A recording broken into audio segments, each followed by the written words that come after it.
मैं आपका दोस्त महफूज वारसी और आप देख रहे हैं SKS वेब न्यूज़। आज बहुत दिनों बाद आप सभी के सामने मुझे आने का मौका मिला है और मेरे साथ सेफनी के वरिष्ठ भारतीय जनता पार्टी के कार्यकर्ता हैं पंडित विवेक वशिष्ठ जी, जो काफ़ी फेमस चेहरा हैं, क्योंकि इनकी अगर बात की जाए तो लगभग सभी लोग जानते हैं, चाहे अपने क्षेत्र की बात हो या दूसरे क्षेत्रों की बात हो।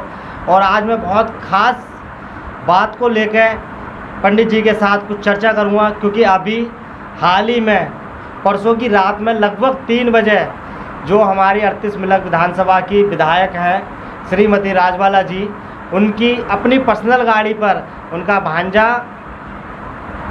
भांजा और 2 ड्राइवर जा रहे थे। उस गाड़ी पर लगभग 3 बजे पटवाई थाना क्षेत्र से लगभग 200 मीटर की दूरी पर उनके ऊपर अनजान लोगों ने उनकी गाड़ी पर हमला कर दिया और पथराव करा, जिसकी वजह से उनका ड्राइवर और उनका भांजा काफ़ी गंभीर रूप से चोटिल हो गया।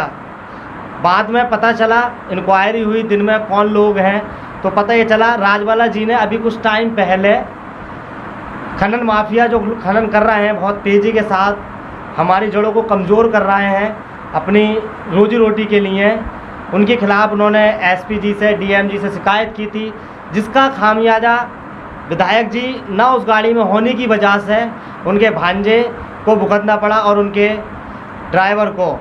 मैं इसी चीज़ पे पंडित जी से पूछूंगा, क्या आप क्या कहना चाहते हैं, क्या लगता है कौन लोग थे वो जिन लोगों ने उस गाड़ी पर हमला किया?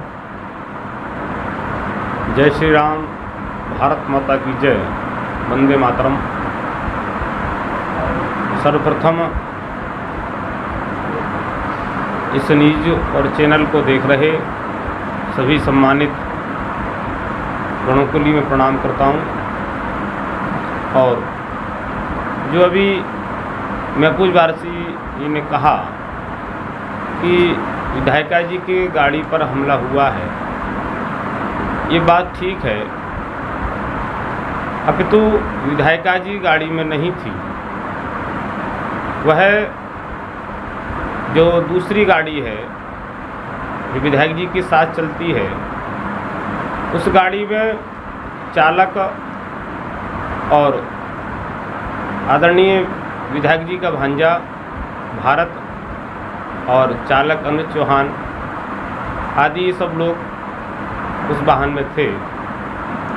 घटना लगभग 3 बजे की है, क्योंकि पूर्व में आदरणीय विधायिका जी ने जो जिले के अंदर हम भी देख रहे हैं और भी सब लोग देख रहे हैं, जिन अधिकारियों की मानसिकता अभी चेंज नहीं हुई है, उन समस्त विभागीय अधिकारियों की मानसिकता चेंज करने का कार्य आदरणीय प्रदेश के यशस्वी मुख्यमंत्री जी कर रहे हैं और लगातार अधिकारियों के खिलाफ कार्रवाई की जा रही है।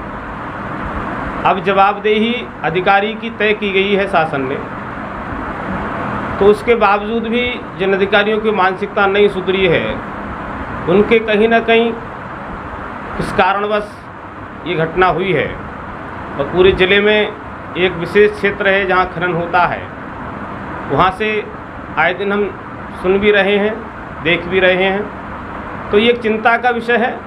आदरणीय विधायिका जी ने जिला खनन अधिकारी जी को इससे संबंधित लिखित पत्र भी दिया था और उनको अवगत कराया था कि जो सरकार की नीति है और जो सरकार शासन चाह रहा है, उसके अनुकूल कार्य क्यों नहीं हो रहा। ये कार्य करिए। तो कई बार आदरणीय विधायिका जी ने भी रात्रि में वह कभी कभी निकलती हैं, क्षेत्र के लिए घूमती हैं, तो उन्होंने देखा कि कई वाहन, बड़े वाहन जो कि जिसके अंदर रेता आदि भरा था, इसकी शिकायत की गई लिखित में। उसके उपरांत अपने भतीजे भारत आदि को साथ भेज करके जिलाधिकारी खनन अधिकारी जी की मौजूदगी में पटवाई के कुछ दूरी पर चेकिंग हुई और चेकिंग के दौरान कुछ वाहनों को सीज भी किया गया है अधिकारियों के द्वारा। और उसके उपरांत उनके चले जाने के उपरांत ही घटना घटित हुई है, जो कि निंदनीय है और ऐसी घटना नहीं होनी चाहिए। जो घटना हुई है उस घटना की निंदा की जाती है और जो अधिकारी हैं उन समस्त अधिकारियों के खिलाफ कार्रवाई, विभागीय कार्रवाई होगी और आदरणीय योगी जी उन अधिकारियों के खिलाफ कार्रवाई करेंगे। पंडित जी, मुझे सूत्रों के मुताबिक पता चला है जो थाना पटवाई है तो लगभग वहाँ पर 16 अज्ञात और एक नामजद व्यक्ति के खिलाफ इस मामले में एफआईआर दर्ज हो गई है। आप क्या कहना चाहेंगे इसके बारे में? कार्रवाई तो हो रही है उन पर? कार्रवाई हो रही है। अभी तो सरकार का एक ध्येय भी है, शासन का एक लक्ष्य भी है कि किसी भी कार्य में कोई गलत व्यक्ति, अनजान व्यक्ति ना फंस जाए जिसके कारण उसको दुख हो और फिर सच्चाई तक अधिकारियों को पहुंचना चाहिए। और जो इसके दोषी हैं, जो इस तरीके के कार्य करते हैं, जो खनन माफिया हैं, भू माफिया हैं और जो अराजकता, गुंडागर्दी करने वाले लोग हैं, उन लोगों को किसी प्रकार से बख्शा नहीं जाएगा, चाहे वो कहीं के भी हों, किस स्थिति भी हों, किस धर्म के हों, इससे कोई लेना देना नहीं है। पंडित जी, मैं एक बात और जानना चाहूँगा। आप काफ़ी वरिष्ठ नेता हैं भारतीय जनता पार्टी के, आपके पार्टी के अंदर काफ़ी अच्छे तालमेल भी हैं और आप सेफनी के रहने वाले हैं। अगर आप भू माफियों पे, खनन माफियों पे ही बात कर रहे हैं, अगर बात की जाए सेफनी के भू माफियों की और अगर बात की जाए सेफनी की ग्राम सभा की जगह की, जो लगभग काफ़ी जगह है सेफनी के अंदर ग्राम सभा और लोग भू माफिया यहाँ के कब्जा करे हुए हैं, तो सब जगह पे योगी बाबा जी का बुलडोजर भी चल रहा है। आप जानते हैं, आप देखते भी हैं, आपको पता भी चलता है क्योंकि हम भी न्यूज़ देखते हैं, हमें भी पता चलता है। तो सेफनी एक इतनी बड़ी जगह है और सेफनी में इतनी बड़ी तादाद में ग्राम सभा की जगह भूमाफियों कब्जे में है। और अगर बात की जाए अभी फ़िलहाल में भजनपुर के अंदर मात्र थोड़ी बहुत ग्राम सभा जगह होगी जो लोगों के कब्जों में थी, वो भूमाफिया की नहीं, लोगों के कब्जे में थी, वहाँ पे भी एक्शन ले लिया गया। तो सेफनी में कब एक्शन लिया जाएगा उन लोगों पर? देखो, सेफनी के अंदर जो भी ऐसी भूमि जगह पाई जा रही हैं, उन जगहों को चिन्हित किया जा रहा है क्योंकि ये भी नगर पंचायत है। कुछ दिनों पूर्व ईओ साहब आए थे, उनसे बैठ के मेरी बात भी हुई थी और जो सरकार राजस्व विभाग के अधिकारी हैं उन सब लोगों ने वो जगह चिन्हित किए हैं और जल्द ही जिन लोगों ने सरकारी भूमि को कहीं भी किसी स्थिति में कब्जा कर रखा है, उनको चाहे वो सेफनी हो, चाहे वो कोई भी शहर हो, चाहे कोई गांव हो, सरकारी भूमि जिन लोगों ने कब्जा की है उन पर छोड़ी नहीं जाएगी, उसको हर जगह से मुक्त कराया जाएगा। और ये अभियान यही नहीं पूरे प्रदेश में क्या अभी तो पूरे राष्ट्र में चल रहा है।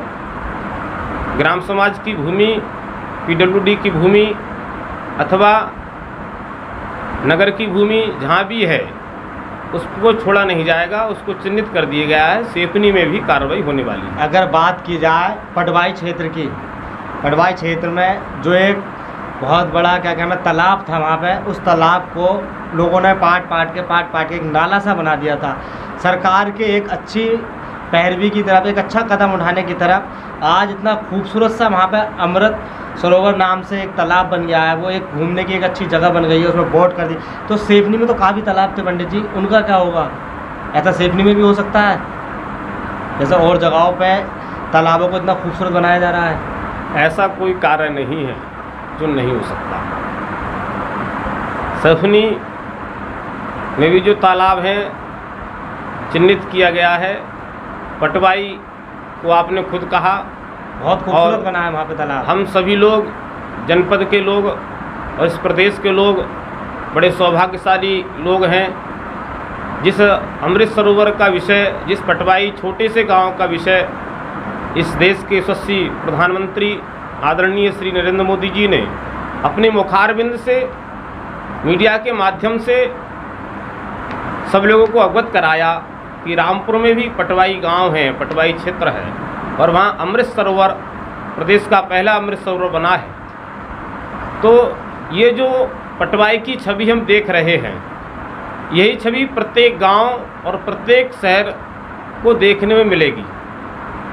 सरकार की योजनाएं गांव तक जा रही हैं और गांव में भी अमृत सरोवर बनेंगे सेफनी नगर है, नगर में भी बहुत सुंदर सुंदर सरोवर बनेंगे, पार्किंग बनेगी, सारी व्यवस्थाएं होंगी। लगता है आपको ऐसा होगा सेफनी में? निश्चित होगा, लगता नहीं सेफनी के है, लगता क्या होता है, नहीं निश्चित ही होगा। ये सरकार की योजना है। जी पंडित जी, सेफनी के जो भूमाफिया हैं वो अपने आप में इतने मजबूत हैं, किसी की भी सरकार आ जाए, किसी का भी कोई भी प्रशासन हो, कुछ भी अधिकारी हो, उन पर कोई फर्क नहीं पड़ता है। आप देख रहे हैं भूमाफिया, कितने बड़े बड़े भूमाफियाई जिनके आकाओं को नहीं बख्शा जा रहा है। तो ये तो सब छोटे छोटे जरा सी चीज़ें, इनको जब चाहे तब शासन अपने कब्जे में ले लेगा। अभी इनके आकाओं को देख रहे हैं आप, आकाओं की रीढ़ की हड्डियां टूट चुकी हैं। जब आका ही नहीं रहे तो इनका भी धीरे धीरे सरकार कार्रवाई कर रही है और होगी, कोई बचने वाला है नहीं। कोई नहीं सवाल और पूछना चाहता हूँ आजम खां के ऊपर। आजम खां साहब को जमानत मिल चुकी है, हो सकता है कल वो रिहा भी हो जाए, कल घर आ जाएं अपने, तो आप इसके बारे में क्या कहना चाहेंगे? नहीं, ये कोर्ट का निर्णय है, जमानत मिली है, परंतु अभी किसी मुकदमों से बरी नहीं किया गया, बेल नहीं मिली है, जमानत पर आ रहे हैं। एक सवाल और पूछना चाहता हूँ आपसे पंडित जी, और आखिरी सवाल होगा ये मेरा। जो सेफनी के कुछ दिनों बाद पहली बार नगर पंचायत का चुनाव होना है, तो आपको क्या लगता है किसकी यहाँ जीत होगी? कौन सी पार्टी यहाँ बाजी मारेगी?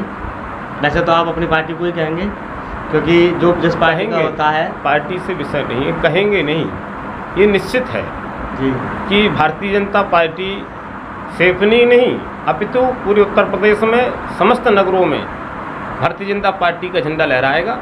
चाहे वो सेफनी हो, चाहे वो शाहबाद हो, चाहे बिलारी हो, पूरे प्रदेश की बात मैं कर रहा हूँ। पूरे प्रदेश में आने वाले निकाय चुनावों में भारतीय जनता पार्टी नगर पंचायतों पर अपना भारतीय जनता पार्टी का झंडा लहराएगी, तिरंगा लहरेगा, भारत माता की जय होगी, वंदे मातरम। मैं एक बात कहूँ, भारतीय जनता पार्टी सेफनी नगर पंचायत के चुनाव में आपको प्रत्याशी बना दे, भारतीय जनता पार्टी सेफनी नगर पंचायत चुनाव में अगर आपको प्रत्याशी बना दे, तो आप सेफनी के लोगों को किस नज़रिए से देखेंगे कि किस हिसाब से आप अगर चेयरमैन बन जाते हैं या प्रत्याशी आपको बना देते हैं, तो आपका क्या रणनीति होगी आपकी इस इलेक्शन को जीतने के लिए? मैं अभी भारतीय जनता पार्टी का प्रत्याशी नहीं। नहीं, बना दे अगर पार्टी आपको। भारतीय जनता पार्टी का जो प्रत्याशी है वह कमल का फूल है जी, और जो भी कमल का फूल लेकर के आएगा और कमल के फूल इस सेफनी नगर पंचायत में प्रथम बार खिलेगा, तो सरकार की जो नीति है उन नीतियों के लिए धरातल तक पहुंचाने का काम उस कमल के फूल का झंडा जिसके हाथ में होगा वह करेगा। इसमें कोई विचारणीय बिंदु नहीं। अगर बात की जाए जो इस टाइम सबसे ज़्यादा हाहाकार मचा हुआ है, राशन कार्ड को लेकर हाहाकार मचा हुआ है, मेरा मानना है और लोगों का भी यही कहना है, जो अभी इलेक्शन हुआ उत्तर प्रदेश में हमारे यहाँ पे 2 बार राशन मिलने की वजह से vote percentage Bharatiya Janata party का इतना ज़्यादा बढ़ा है। बहुत से लोग ये कहते हैं अगर पार्टी की जीत का मेन हिस्सा है अगर कोई, तो वो राशन है। राशन कार्ड लगभग जिस हिसाब से नीति बनाई है सरकार ने, जो उसका रूल्स बनाए जा रहे हैं, किस हिसाब से राशन कार्ड रहना है, किस हिसाब से नहीं रहता, तो मेरे हिसाब से लगभग अधिकतर राशन कार्ड कट जाएंगे। तो सरकार को 2024 में इसका नुकसान होगा या फ़ायदा, या नगर पंचायत के चुनावों में फ़ायदा होगा या नुकसान? क्या कहते हैं आप इस बारे में? जो राष्ट्र और देश के लिए समर्पित भारत की जो जनसंख्या है, भारत के जो लोग हैं, भारत में रहने वाले जो लोग हैं, उनकी मानसिकता, उनके हृदय में राष्ट्र प्रेम उदय हुआ है, और जिन लोगों के नहीं हुआ है हो रहा है। राष्ट्र हित में जो होगा वह करेंगे और वही किया जा रहा है। राशन दिया इसलिए जनता ने वोट दिया, ये तुलना का विषय नहीं है। राशन ऐसी परिस्थितियों में दिया गया और जो उसका अधिकारी है उसके लिए राशन दिया गया। जिसके पास 4 व्हीलर है, जो 3 मंजिल मकान में रहता है, जो एसी लगाता है, जो इनकम टैक्स भरता है, जिसके पास 50-100 बीघा ज़मीन है, तो क्या ये ठीक है कि जिन लोगों के लिए योजना बनी है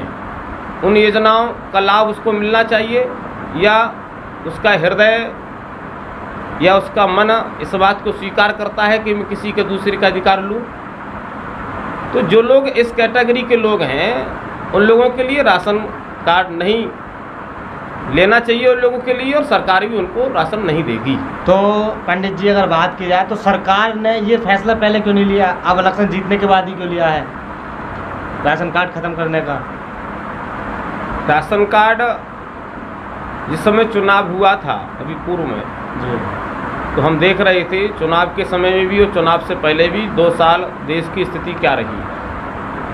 कोरोना काल की स्थिति में हर प्रत्येक घर के लिए भारत का कोई भी बंदा, कोई भी प्राणी, कोई भी मनुष्य भूख से ना मरे, भूखा ना सोए, इसलिए प्रत्येक घर के लिए, क्योंकि उस समय स्थिति देश की ये थी कि प्रत्येक घर में ये सरकार का कर्तव्य था, हर राजा का कर्तव्य होता है कि अपनी जनता के लिए उस स्थिति में उसको अन्न पहुंचाना। वो कार्य किया गया। आज ये स्थिति लग रही है कि हम कहीं ना कहीं इस स्थिति से दूर होते जा रहे हैं और लोग सक्षम होते चले जा रहे हैं, तो ये सब व्यवस्थाएं की जा रही हैं। चलो आपकी जो सोच है बेहतर है, लेकिन मेरी सोच है जो लोगों से मैं मिलता हूँ इसका नुकसान होना लगभग है। बाकी देखते हैं क्या होता है आने वाले इलेक्शनों में। लोगों को कहना है, जो मैं लोगों से मिलता हूँ कहता है सरकार ये गलत फैसला लिया है, सरकार को ये फैसला नहीं लेना चाहिए था, क्योंकि राशन मिलना बहुत ज़रूरी है। क्योंकि उसमें जो राशन का जो अधिकारी है, जिसको राशन वास्तव में मिलना चाहिए, उनको राशन मिलेगा, और जो योजना चल रही है उसी के तहत राशन मिलेगा। इसमें कोई बदलाव नहीं किया गया है, केवल उन लोगों को चिन्हित किया जा रहा है जो लोगों की स्थिति इस प्रकार की है, जो मैंने पूर्व में आपको अवगत कराया। राशन किसने समाप्त कर दिया, कौन सी सरकार ने समाप्त कर दिया, ये किसने कहा आपसे, कहाँ सुना आपने? क्योंकि राशन के किसी लिए का जो अधिकारी है, जो पात्र है, उस व्यक्ति को राशन मिलेगा, और जो अपात्र है, जिस कैटेगरी में नहीं आता है, तो उसको राशन नहीं दिया जाएगा। लेकिन राशन कार्ड समाप्त हो रहा है, ये राशन समाप्त हो रहा है, ऐसी कोई योजना नहीं है, ये गलत बात है। ऐसी सरकार का कोई मंशा भी नहीं है, ना कोई ऐसा सरकार का निर्णय है। जो जिसका अधिकारी है उसको अधिकार मिलेगा। बहुत बहुत शुक्रिया आपका हमारे चैनल में अपना वक्त देने, कीमती वक्त देने के लिए। मैं आपका दोस्त महफूज वारसी और आप देख रहे थे SKS बेर न्यूज़।